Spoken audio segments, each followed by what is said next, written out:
Hello and welcome back to Project 944. We are once again here at LUDEN Automotive, and today we're going to be doing one of the final things in order to get the Porsche back moving. We're going to be attacking the clutch slave cylinder. Now, this job should be easy, but anything on this car it never is, so it should be fairly entertaining to see how we do.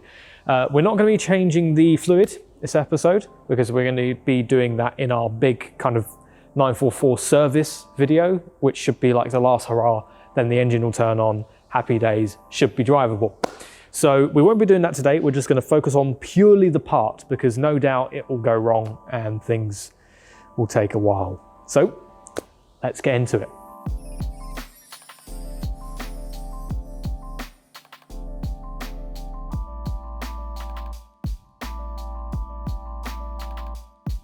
First, remove the battery. Is it not a 10? Right, let me grab one. We have secured victory in this particular theatre of war. It was brand new when we bought it, and it's been sat there a year. It's dead now.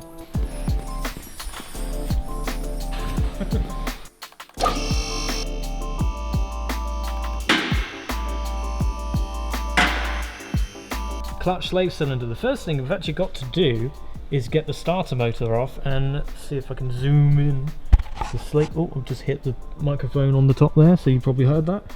The clutch slave cylinder is just behind it there. So that's what we've got to get to.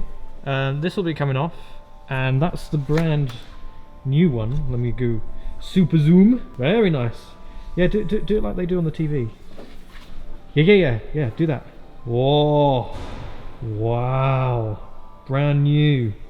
So that's what we're going to be fitting today. So the first thing we've got to do is get the starter motor off, and then we should be able to get to the slave cylinder. So the first thing we had to do was remove the starter motor in order for us to gain access to the clutch slave cylinder sitting slightly above it. Now, you could in theory do this with the starter motor on, but for the sake of a couple of bolts, honestly, it's just much easier to remove it completely out of the way. So that's exactly what we did because it's a quick and easy process and helps you out massively. Right, so now the starter motor is off. We can now see inside. That's actually quite cool that we can see inside there. But the good thing is now we have much easier access, again hitting the microphone, apologies, access to the clutch slave cylinder. Now, I think what you were saying is that there's a bolt on the other side. Yeah, so if I move around there real quick, and I'll see if I can zoom in on that. Oh yeah, the one at the top there. Yeah. So we might need to be a bit careful with that. But aside that, you need baby hands for that. Yeah. I haven't got that, I don't think. I do, which is good. So yeah, I think we'll try and get this off now. Although we have to be careful because it means that the clutch fluid. Yeah, we need to be quick. This is a tripod job. We can't show you in between it because we're gonna be drinking clutch fluid. Yeah. So let's give it a go. Okay, so super quick one before we go any further. We actually had to stop and Google to see if there was a gasket set we needed for the slave cylinder, because the one thing that we all know happens on this channel is that we go to do a project, we have everything we need, and then there's one thing that stops it. It's happened with the brakes, it's happened with everything. So we want to make sure, and it looks like that we're actually in the safe. So let's go over this way. We should be okay, so we'll do that in a moment, and then we'll. Concerned of a gasket. Yeah, it looks like that our gasket situation is okay. So yeah, fingers crossed, goes all right. Hopefully. This is a bit tricky. It's very tight access. There we go. Successful. There you go. There's a bolt. At least you can tell that. Bolts are out. If we can get it into focus, there we go. Yep, so the bolts are out. So the next thing is to actually undo. I don't know if I'm going to be able to get this without hitting the microphone. Is it going to be that? Is it going to focus?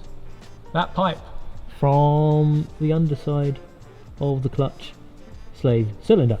So I'm going to be trying to do that while Mr. Jared holds a very nice bucket to make sure that we don't spill too much brake fluid on the floor. So we'll see how bad this goes. Probably quite bad. Yeah, probably. So far so good, which is a surprise, but we'll see. Yeah. Now the starter was off, it was time to remove the old clutch slave cylinder out of the way in order to prepare for our nice new shiny one. Getting access to the bolts can be a little tricky, but in the end we managed it with little issue. Like if you let go it spins. Mm. I'd say that's a victory. I mean, I'm absolutely covered in oil, but I'd say that's a victory. It's on! We've done something! We've got to put the bolts back in. We've got to put the bolts back in and the starter has to go on. We've got to clean that up as well. We've got to clean up the starter, but wow. Feels good.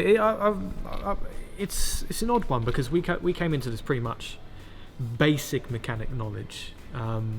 Oil changes is about oil it. changes and spark plugs, that kind of stuff. So for us, this is a brand new learning curve, and to be able to learn, and especially on a car like this, it's quite good. And I hope that you guys are enjoying watching our fails as well as our wins in this case for a change. So yeah, let's try and get this finished up. Securing the new slave cylinder in place was admittedly a little tricky, as we had to put a lot of pressure against the top mount, but we did it. I mean, we're so close now. I think. Just need to tighten up that bottom bolt. No, it needs to be pushed forward more. That's it. Let's make sure they're both tight.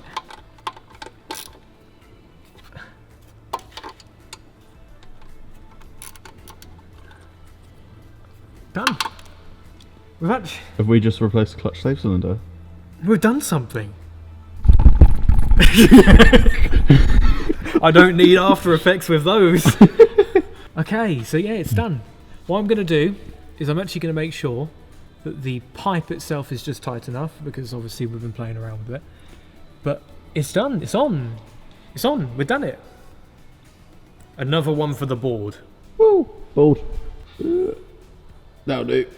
Okay, so now clean up the starter motor and then get it back on. All that was left to do was to get the starter motor back on, and then we'll have it complete. I can't believe we've done this. It's actually on. Can you believe this? No. First mechanic. I know. First thing we've done that's actually gone semi-correctly, to be honest. So I'm pretty happy about that. So all we need to do now is get that back on. Yes, starter motor. We'll clean that up super quick. Yep. And then we'll get that on.